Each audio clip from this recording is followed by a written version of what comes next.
The story begins with a text message exchange on their phones. Miyuki sends a message to EGI apologizing. She says that something came up with her club activities and that she can't make it to their date. EGI replies that he understands and that it's okay, telling her not to worry and wishing her good luck with her practice. The scene then shifts to a young man named Ano A. He is sitting alone on a train. He looks sad and disappointed as he holds his cell phone. EGI thinks to himself that this was supposed to be their special anniversary date. While on the train, EGI starts to think about his girlfriend, Amada Miyuki. She is his childhood friend, and he confessed his feelings to her last Christmas. To him, Miyuki is like an idol he has always admired. He believes that if they weren't childhood friends, he probably would have never had the courage to talk to her, let alone date her. It's been 6 months since then, but since E has been very shy, they haven't even kissed yet. EG just can't believe that she candled their first official date as a couple. He put a lot of effort into today's date. Egg finds himself on a bustling street surrounded by other people. He stops and looks up at a building, thinking to himself. He realizes that this is the movie theater where he was supposed to go with Miyuki. His mind starts to wander, and he imagines himself inside the dark movie theater sitting next to Miyuki. Suddenly, he snaps back to reality, blushing and getting flustered. He wonders why he's daydreaming about such things. Suddenly, Eggs, a confused expression on his face. He looks to the side and sees a couple kissing near a doorway. He thinks to himself to wait a second. Looking around, he notices that he's in an area filled with other couples. He realizes he's in the Love Hotel district. Egg's face turns completely red, filled with shock and embarrassment.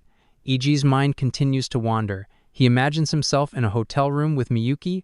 In his daydream, Miyuki nervously pulls at her clothes. With an embarrassed look, she sits on the edge of the bed, looking hesitant. EG snaps back to reality, feeling like an idiot for his thoughts. He decides it's probably best to just go home. But just as he turns around, he sees his girlfriend, Miyuki, with another guy. Miyuki is smiling happily, clinging to his arm. IG is left completely paralyzed. He can barely say her name, questioning if it's really Miyuki. Miyuki finally notices IG, and her face fills with pure shock. She stammers his name. Miyuki then asks EGI why he is there. Suddenly, overcome with rage and pain, IG lunges forward and forcefully grabs Miyuki's arm. Miyuki cries out, saying that he's hurting her. He starts to stammer an apology. Without hesitation, the blonde guy lands a powerful punch right in Egg's face. The force of the blow throws Egg backward, knocking him to the ground. The blonde guy angrily confronts him, asking what the hell he thinks he's doing to his girl. Egg then retorts, asking what he's talking about, and states that she's the one who cheated. With a cruel smirk, the blonde guy asks EGI if he's some kind of stalker. He then tells Miyuki to say something to EGI too. The guy continues to taunt him, telling EGI that Miyuki is only dating him because they're childhood friends. He reveals that Miyuki finds Eggy boring and that his sweaty hands are gross. Heartbroken, EGI looks at Miyuki, but the guy delivers the final blow. He says that Miyuki always says that kind of stuff when they're in bed together. Egg's face fills with pure horror and despair. Is frozen, trying to process what he just heard. He clutches his chest in total shock. The blonde guy turns to Miyuki and asks her what the problem is. He sarcastically says that if she likes E so much, he doesn't mind ending things right then and there. With an angry look, the blonde guy gives her an ultimatum. He demands that she choose. Either break up with him or break up with IG. Miyuki starts crying, biting her lip in anguish. With a desperate expression, she turns to the blonde boy. She begs him not to leave her, screaming that she can't go on living if he abandons her. He pats Miyuki on the head. He says that as long as she understands, that's enough. But he doesn't stop there. He turns to Miyuki and demands that she say out loud, and clearly, who EGI is. Miyuki looks at EGI. With her face shadowed, Miyuki begins to speak. She says EGI was her childhood friend, but now she describes him as clingy and possessive, like a stalker. With a disturbing smile, she continues her cruel lie. She calls him a horrible and abusive boyfriend. EGI looks at her, his eyes wide in pure horror. He can barely stammer her name. The blonde boy tells Miyuki to make everything clear to IG. He calls IG a delusional stalker. Miyuki, standing next to the other boy, turns to EGI. She apologizes and says she can't be with him anymore. Then she adds one final painful order. She tells him not to speak to her at school either. EG stands there completely broken and empty. From that day on, His once happy daily life began to fall apart. The scene shifts to a restaurant called Ano Kitchen. He walks in with a gloomy face. A young man wearing a bandana and a woman are working at the counter. The young man greets him cheerfully, welcoming him. The woman smiles and comments that he came home early. The young man asks if he skipped lunch and offers to make him something to eat. Egg replies curtly that he's fine and thanks them. After that day, E.G. was in shock and ended up lying in bed. All he could do was wait for time to pass, feeling lost and powerless. The woman from the kitchen appears at his bedroom door. She asks if he's not going to eat. He confirms he is. This scene repeats itself over and over. EGI kept having the same horrible nightmares. Egg's nightmare continues, showing a dark and frightening sky. He sees a scene of Miyuki being hugged by her senpai. In another scene, Miyuki is in senpai's arms. She says that EGI is disgusting, that he misunderstood their childhood friendship and became possessive. He sees himself small and helpless, trapped behind glass. Senpai's voice tells her to forget that creepy guy and focus on him. Miyuki's voice responds with a yes. EGI is trapped in a nightmare, begging for it to stop. He suddenly wakes up in his bed in a panic. He sits up terrified. He had become so afraid Faith was scared even to fall asleep. At school, things are also difficult. A friend of Egg puts his arm around him in a friendly way. He cheerfully asks EGI if there's anything new with Amada-san. EGI looks awkward and forces a laugh, not knowing what to say. EGI sees Miyuki and her friend. He's watching Miyuki, who has her back to him. Miyuki turns and sees EGI, seeming surprised as she says his name. Her friend tells not to get involved with Miyuki anymore. At the same time, she calls Aigi a disgusting abuser. The friend then tells Miyuki to leave with her and pulls her by the arm. With an angry and protective look, the friend threatens EGI. She warns him that if he keeps stalking Miyuki, she won't let him get away with it. As they walk away, she says Miyuki has to properly ignore stalkers like him. EGI watches with a gloomy and defeated look. The scene shifts again, returning to his family's restaurant, Al Kitchen. Later, in his room, EG sits on the bed, grabbing his phone abruptly. EG looks at his phone with a horrified expression. He sees an email from an unknown account. The message is simple and brutal. It tells him to die and calls him disgusting. The phone screen shows a list of other hateful messages. He's called an abusive bastard. Another message calls him a violent idiot before being cut off. The hate messages continue to flood his phone screen. They call him a violent creep and the worst kind of stalker. The insults echo in his mind, calling him a traitor and telling him to die. With his face twisted in horror, EG can't understand what's happening. He desperately thinks that he did nothing to deserve this. He gets out of bed in a burst of agitation and anguish. The flood of messages continues, telling him never to return to school again. They call him a disgrace and scum, demanding that he give up. The next day at school, EG walks down the hallway. He hesitates in front of his classroom door, his hand trembling. He tells himself that it's okay and to act like it's just a normal day. As soon as he enters the classroom, all the students turn and look at him, creating a tense silence. EG walks to his desk and sits down abruptly. He sits frozen at his desk, his face paralyzed with horror. He feels surrounded by the hateful words and stares of his classmates. The insults come from all directions, telling him to disappear. They call him disgusting and annoying. Others say he's the worst and a piece of trash. He thinks to himself that he did nothing to deserve this. Suddenly, Miyuki's friend slams her hand on his desk. She yells at him to shut up, calling him a criminal. She angrily says there's no way Miyuki would lie.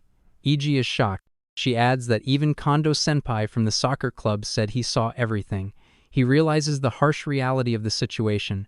2 school celebrities against a criminal like him. With a look of conviction, she declares that anyone would know who to believe. Egg lowers his head, completely defeated. He thinks to himself that he doesn't want to hear anything anymore. Egg lays his head on his desk. In despair, he wonders why it all had to end up like this. While the other students enjoy themselves in the classroom, laughing and joking, Egg sits alone on a bench outside eating his lunch. Egg looks at his phone when a notification pops up.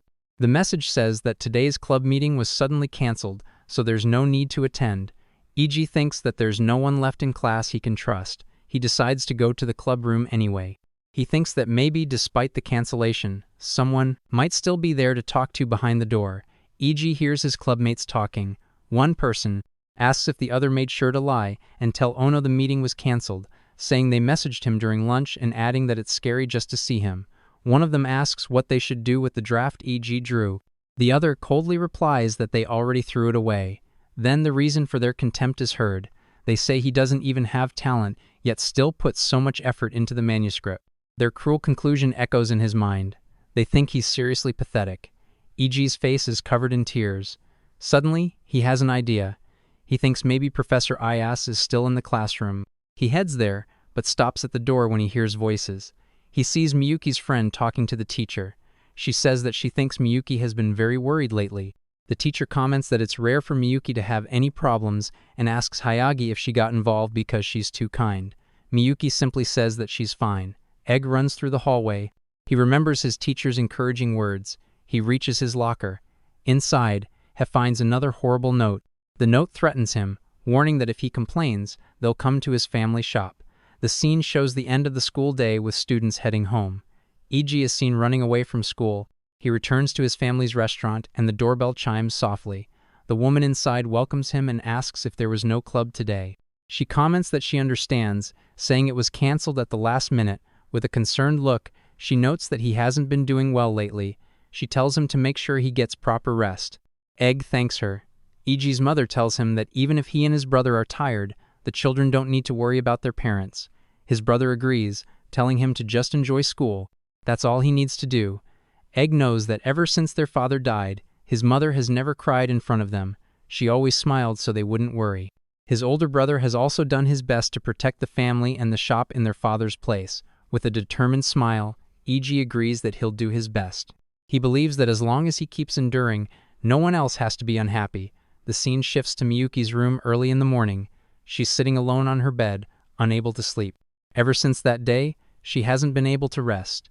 She keeps thinking maybe that day was just a dream. She wonders why things had to end up that way. She imagines what might have happened if Kondo-senpai hadn't been there.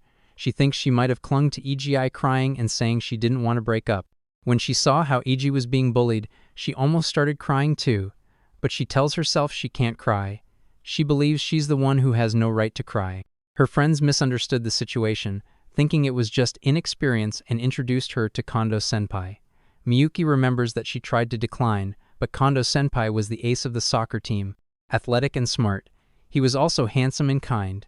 Unlike her and Aigi, who were each other's first love, Kondo-senpai had a more mature view of relationships. To Miyuki, he seemed incredibly attractive. He flirted with her, saying it was obvious that any guy would be into such a cute girl like her. He even joked that if it were him, he would have tried something already, then laughed and said he was joking. Always attentive, he asked if she wanted another drink and offered to get it for her. With a serious look, he told her she was very attractive and maybe Egg was just intimidated by that. The flashback scene continues with the city in the background. Kondo-senpai pulls Miyuki close and kisses her passionately. Miyuki thinks about everything she should have given to EGI. She realizes it didn't take long for Kondo-senpai to take it all away. The scene continues in a bedroom. With a confident smile, Kondo-senpai tells her it's fine. He says that if someone doesn't try anything with a girlfriend as attractive as Miyuki, it's that person's fault. He keeps up the manipulation, insisting that she isn't to blame. He tells her it was Egg who failed as a man. Miyuki thinks to herself that she must have been the perfect target for him. She admits that a part of her felt okay with the guilt. Once she became completely dependent, she felt there was no turning back. He suggests they go out on the 30th since the club meeting was cancelled. Miyuki hesitantly tries to explain that that day is EG's birthday. Kondo-senpai reacts with disdain, looking at his phone. He says it doesn't matter and that he'll just invite another girl. Completely shocked, Miyuki can barely react. Kondo-senpai then turns the situation against her. He accuses her of always putting Aigi first, making her feel guilty. He says he's tired of chasing her and that they should break up. With a panicked expression, Miyuki begs him to wait and asks what he's talking about. He ends it by saying that this way they can both be happier. She had thought EGI would forgive her. She was relying on his kindness, and so she chose the senpai. She had always thought she would marry Egg. He was the person she had spent over 10 years with, her destined one. She felt like she needed to confess everything to everyone. But the woman inside her whispered otherwise. She knows she was the one who lied and betrayed, but she's terrified of losing everything. The next day at school, EG's life had become a constant nightmare. His shoes were stepped on and dirtied. He found his desk vandalized with trash and hate notes telling him to die. As he walked down the hallway, he heard his classmates talking about him. A group of boys commented that he was the violent and disgusting type, saying they felt sorry for poor Amada-san. Two girls were also talking about him. One said Kondo-senpai was so cool for getting rid of him, and the other said she didn't even want to speak to Egg. Egg walked into a classroom and looked at the blackboard. To his horror, it was covered in cruel words and photos of him. There were pictures of Aigi and even a picture of his family's restaurant. He realized, horrified, that because of him, his family and his father's shop were now in danger. He kept asking himself why. Overwhelmed with rage and pain, he punched the wall with all his strength. He screamed in despair, wanting to know why. Suddenly, Kondo-senpai appeared, a cruel and satisfied smile on his face. He mocked Egg, asking how it felt, calling him a criminal boy. With a face twisted in fury, Egypt confronted him. He demanded to know why he would tell such a horrible lie. With a sadistic and malevolent smile, Kondo-senpai revealed his true motivation. He told EGI he did it all simply because it was fun. He sneered, saying, watching EGI lose his girlfriend and everything else was a great show. He continued his cruel attack, blaming Eiji. He said it was Eiji's fault for thinking someone like him could be with Miyuki. He suggested that EGI should just quit school. With a wide, wicked grin, he openly admitted that he loves ruining people's lives. Crushed by the truth, Egg collapsed. He fell to his knees on the floor in total despair. Now he felt that everything was lost. The scene shifts to the school infirmary. A nurse with a concerned look stands by Eiji's bed. She says she'll notify his teacher just in case. With his head down and completely defeated, Egli thanks her. He sits on the bed staring blankly, his eyes lifeless. A final terrible realization settles in his mind. No one is going to help him. Egg thinks about how even the teachers will believe the smart and capable Miyuki over someone like him. He feels he can't even talk to his parents or his brother about what's happening. After being betrayed by Miyuki, his best friend and girlfriend, he feels completely finished. With a year and a half left until graduation, he wonders how he's supposed to survive all of this. Suddenly, he receives a new message on his phone. It's from the club president and his eyes widen in pure horror. The message says that after what Amada said he did, the other club members are too scared. He asks EGI on behalf of everyone to stop coming to the club. Tears stream down EG's face as he reads the final message telling him to stop going to the club. He thinks desperately that it's not true. He cries, insisting to himself that he didn't do anything wrong. The final pain is overwhelming, and he throws himself onto the bed, completely defeated. He looks at his phone and discovers the final betrayal. His former friends have blocked him. E cries uncontrollably. His face is twisted in pure agony and despair. Later, he speaks with his teacher. He apologizes for the trouble and says he's fine now. The teacher simply tells him to take care of him. Egg sits alone trying to move forward. He decides that for now, he'll just get used to the situation. He hopes his heart will grow numb to people's cruelty. The scene shows him sitting at the top of a staircase, completely defeated. He out for the doorknob. He wonders if jumping from the rooftop now would make everything easier. Egg climbs up to the rooftop, his dark silhouette outlined against the bright sky. At that moment, a girl appears on the rooftop. Egg looks up, his face blank and hopeless. It was then that he met her. A girl with blonde hair and green eyes stood before him on the school rooftop. The girl who would change his fate. The second chapter begins on the school rooftop. Egg is standing there, his expression empty and defeated. The girl looks directly at him and asks who he is. Eiji introduces himself, saying he is Aono Ag, a second-year student. He makes up an excuse, explaining that he was skipping class and wandering around the school. He says he ended up there by chance. He thinks to himself that he can't tell the truth, that he came there to jump off the roof. She recognizes him and calls him Aono-senpai. Ag realizes who the girl is. Her name is Ichijo. He remembers that she's the prodigy student who ranked first in last year's entrance exams. With her gentle personality and charming beauty, she quickly became the school's celebrity right after enrolling. He heard that several boys from different classes have already confessed to Iko. Ichigo seems irritated by Ag's presence, wondering why he had to show up now of all times. Ag tries to explain that he just wants a place to hide until lunch break is over. He mentions the awful rumors about him and politely asks her to let him stay alone. Her response is a firm no. She angrily declares that the place is hers and that she won't give it up. Ag asks if she's sure, reminding her of the rumors about him. Ichijo confirms that yes, she's aware of them.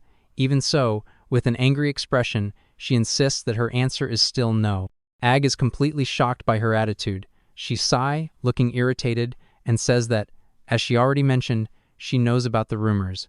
They're just that, rumors, and that she hasn't seen any of those things with her own eyes. She continues remarking that, in the end, love is almost like a disease.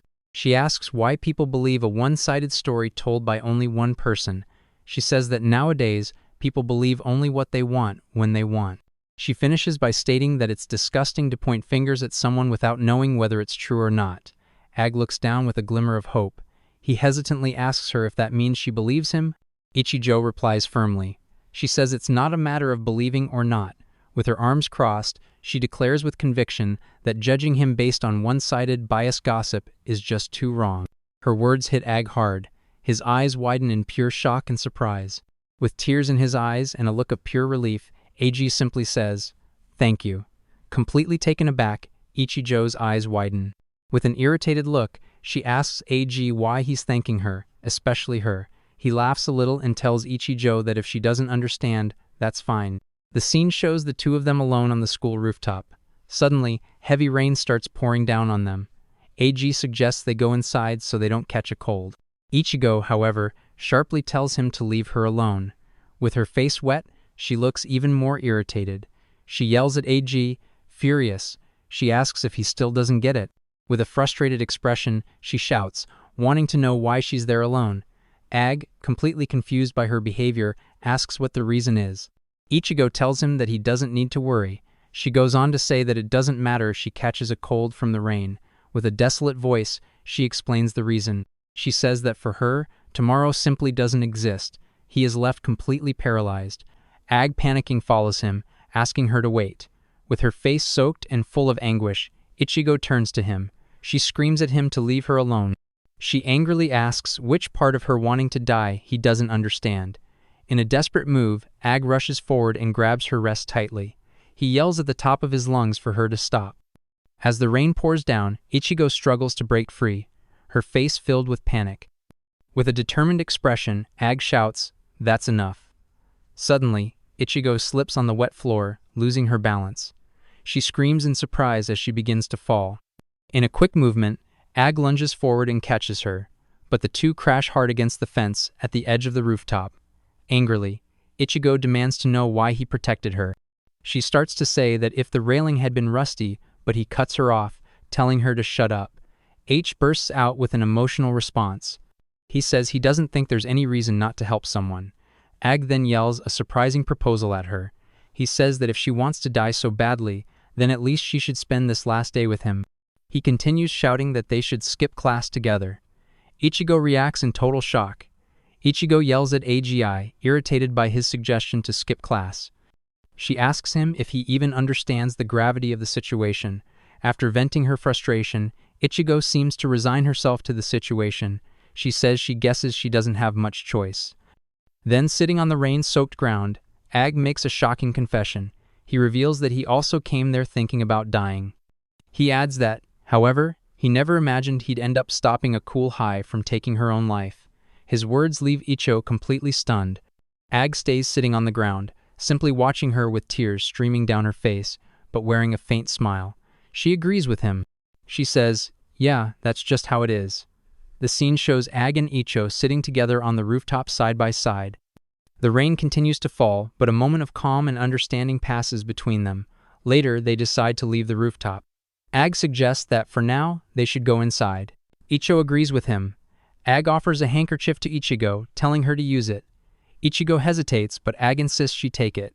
With a slightly embarrassed expression, she accepts it and thanks him. While she dries herself, Ichigo blushes and asks him not to stare at her like that. Ag quickly looks away, apologizing. Then he glances back at her.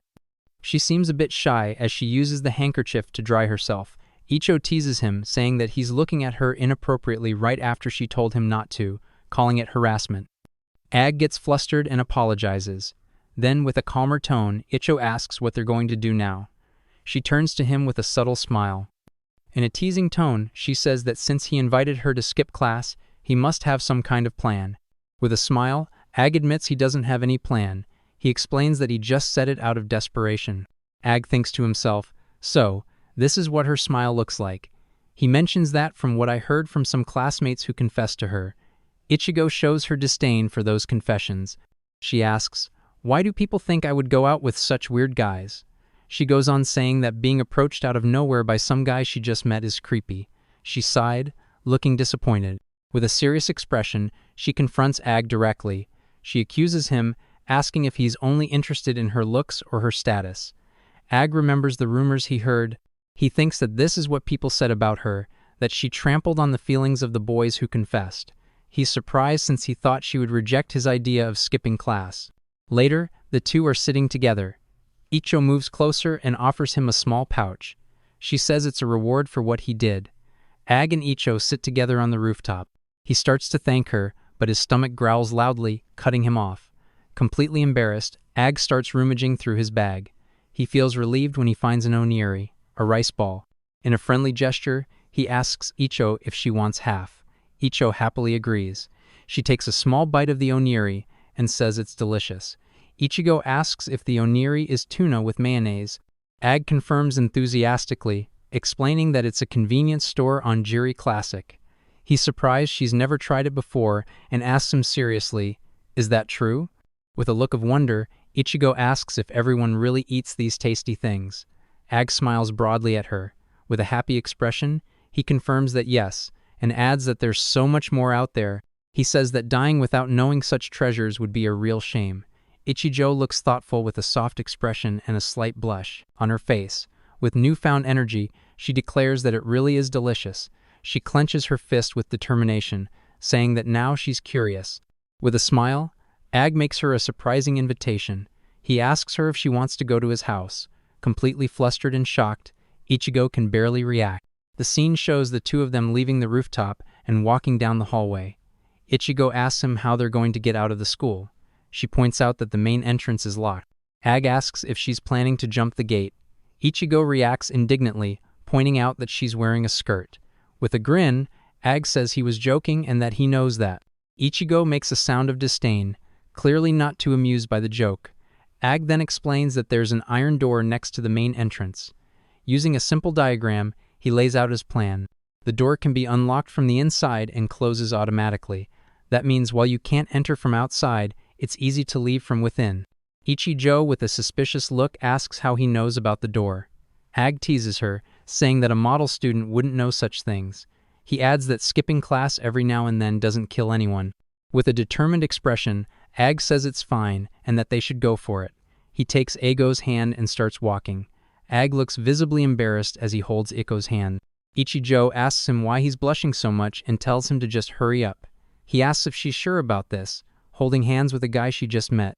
She admits that saying she's comfortable would be a lie, but she adds that if it were in a play or a movie, it would be totally normal. With her face blushing, Ichigo makes a surprising confession. She tells AG that, by the way, it's the first time she's ever held a boy's hand and tells him to appreciate that. Completely flustered by her confession, AG can't barely keep it together. With new determination, she pulls him by the hand and says, "Let's do this." Ags to himself that now he's really going to turn into a tomato. As they run away from the school hand in hand, a voice calls out in the distance. The voice asks what the two of you are doing, but they keep running, never looking back. It's as if they're leaving the past behind and looking toward the future. The girl, with her face hidden by the shadow of her hair, questioned herself in silence. Why was she trying to skip class with someone she had just met? She remembered how many times she had heard those same words during confessions. "I will protect you." But those phrases only awakened a deep trauma inside her. She didn't want to hear them anymore. She recalled all those boys who had tried to win her over by promising protection. But it was exactly because of that she always felt suffocated. However, Aono-senpai was different. He never used those words she hated so much. He was such a kind boy that it even worried her. She thought that maybe if she stayed by his side, she could escape from the hell she lived in. Then the scene shifted. A young man with light hair appeared amidst flowers and arrogance. His name was Kondo Sai. He confidently declared that he was the center of that world. He remembered his perfect life. His father was an influential city councilman. He himself had entered a prestigious school, one of the top 3 in the prefecture. There he became the ace of the soccer team, leading even a weak squad to the national tournament. Thanks to his athletic talent, he could be the core of any team. He had height, good looks, and intelligence. Since childhood, even with little study, he always stood out. Naturally, he had always been popular since elementary school. From his very first girlfriend, back in the 3rd year of elementary school, he had never been without girls. He was always surrounded by them, maintaining relationships effortlessly. But what he never forgot was something that happened in the 8th grade. At that time, the boy considered the otaku of the class was dating the idol of the group, a pure, almost irritating relationship between childhood friends who believed they would marry in the future. Kondo watched it with disdain. As expected, the girl soon fell for him, abandoning her former boyfriend. She said that being with that otaku had been the greatest shame of her life. She called him disgusting and pathetic. Meanwhile, the otaku himself wept in despair, remembering how she had once promised to marry him. It was nothing but a cruel joke. Kondo and the others laughed, saying it was absolutely hilarious. He even recorded the girl's insults and played them back for the betrayed boy just to amuse himself even more. For Kondo, at moment when his desire for conquest was satisfied, brought an irresistible feeling of pleasure. From then on, he came to love stealing other men's women. He recalled how the girls who fell for his charm would neglect their studies, how he effortlessly destroyed childhood relationships, turning old friendships into bitter rivalries. In the end, he always threw everything away. As soon as high school began, he broke up with that girl, calling her stupid for not understanding the obvious. She cried in despair, asking why he was suddenly talking about breaking up. She screamed that she had thrown everything away just to be with him. With a cruel smile, Kondo typed on his phone. He said he truly hated easy women, and then, without hesitation, he told the girl before him that he hated her and that it was over. Her eyes filled with shock and despair, but to him, it was nothing more than another amusement. The former class idol, once admired by everyone, had reached rock bottom. From a life of popularity, she had fallen straight into a miserable end. For a Kondo, ruining the lives of both men and women at once was what brought him the greatest pleasure. He laughed, declaring that watching the suffering of others was entertaining, and then he chose his next target. He said the next one would be Amadamuki. The cruel smile blended with the twisted gleam in his eyes. He planned to bring down both Aji and Miyuki. His accomplices spread messages through cell phones, starting to circulate rumors. A post appeared on social media. "Please share this. This girl is being abused by her boyfriend." Ayano showed a bruised arm, fueling the lie. Meanwhile, inside the classroom, Miyuki was overwhelmed with anguish. She realized that Aji hadn't returned since the morning. The classmates who had scribbled insults on his desk were now desperately trying to erase them. Her heart tightened. She wondered if Ag had given up on school because of her. Amid her nervousness, she recalled her own Nave. She had never imagined that Kondo would be capable of spreading such cruel rumors. Her eyes faltered, her hands trembled, but when she looked out the window, she saw Aji in the distance. Her eyes widened with surprise and hope. She called out his name, screaming in desperation. However, what she saw left her paralyzed. Ag was not alone. He was running hand in hand with another girl. Miyuki's smile froze. She could not understand. A deep shock pierced her chest. She asked herself over and over, nearly losing her sanity. With teary eyes, her face twisted into an expression of hatred and confusion. She wanted to know who that girl was. Later, Professor Taken McGee, responsible for Class 2B. The scene shifted back to the classroom. The teacher resumed the attendance sheet, announcing the beginning of the second semester. He called the names one by one until he reached Iono, but Aji did not answer. On his desk, hateful words were carved in huge letters. "Die, loser, get out." The teacher stopped the roll call and asked if anyone knew where I was. The students exchanged tense looks until one of them replied that Aono had said he wasn't feeling well and had gone to the infirmary. The teacher said he would check, but first ordered everyone to head to the gym. Miyuki shrank in her seat when her name was called, her body trembling and sweat dripping down her face. In the hallway, Nurse Mitsui rushed over, saying she urgently needed to talk about Iono. The teacher explained that he hadn't gone to look for him yet. The nurse, distressed, admitted that Iono had seemed strange and that she should have stopped him from leaving even by force. She insisted they search the entire school, and the teacher agreed to notify the vice principal. The vice principal listened to the report and concerned ordered a strategic meeting to be held after classes. He asked the teacher to investigate in detail what had happened with the students. The teacher nodded firmly in agreement. Back in the classroom, the teacher faced all the students and said he wanted to talk about property damage. The class grew restless. He explained that it was about Aono's desk. Some averted their eyes nervously, while others stared at the desk scarred with cruel words. The teacher declared that even if someone claimed Ayano was a bad person, nothing justified writing insults on his desk. He stressed that destroying school property maintained by the family's taxes was a real crime. Miyuki shrank further, unable to lift her gaze, her face marked by regret. Then the teacher stated that he would not allow the situation to be downplayed as mere bullying. He made it clear that this was not a childish prank, but a crime that could not be ignored. With a stern expression, he told them he wanted everyone to engrave this deeply in their memories.